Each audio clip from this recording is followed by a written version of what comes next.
দেখুন, এডিসিতে এলেই ওনারা সব সমস্যার সমাধান করবেন এই কথা বলেছিলেন।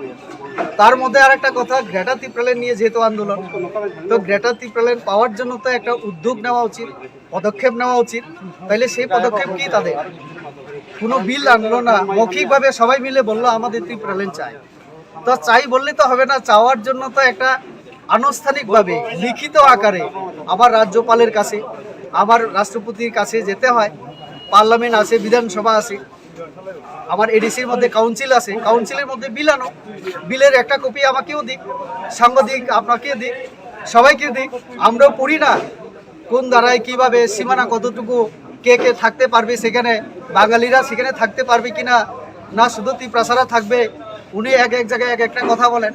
সুরমায় গিয়ে বলেন না বাঙালি মুসলিম সবাই আমরা থাকতে পারি গ্রেটার তিপ্রাল্যান্ডে। আবার কোথাও কোথাও গিয়ে বলেন না শুধু তিপ্রাসারদের জন্যই তিপ্রাল্যান্ড, কারণ বাঙালি সংখ্যা গরিষ্ঠ হওয়ায়, বাংলাদেশ থেকে চলে আসায়, সমস্ত অনুপ্রবেশকারীদের কারণে আমরা সংখ্যা লঘু হয়ে গেছি এখন। হ্যাঁ, তো তার কারণে আমাদের আলাদা দরকার, তিপ্রাসাদের সেন্টিমেন্ট তুলে নেব। আবার সুরমা রাজনীতি ময়দানে নেমে বলেন আমরা, আমাদের কাছে কোনো হিন্দু, মুসলিম, বুদ্ধ, খ্রিস্টান, মণিপুরি, বাঙালি কিছু নেই, সবাই আমরা এখন এক, আমাদের সঙ্গে এসসিও আছে, এসটিও আছে, বাই বাই। আবার অনিমেষ দেববর্মাও বলেন যে সুযোগ পাইলে গলা কাটে। এসব কি চলছে? তো এটা প্রতারণা ছাড়া আর কি। কখন পাবো আমরা গ্রেটার তিপ্রাল্যান্ড? আমি তো বারবার বলছি, আমি আরো 2 বছর আছি এমপি হিসাবে, বিল পার্লামেন্টে যাক না, যখন আমি বুথ দেব না তখন বলুক উনি রেবতী ত্রিপুরা বুথ দেয়নি।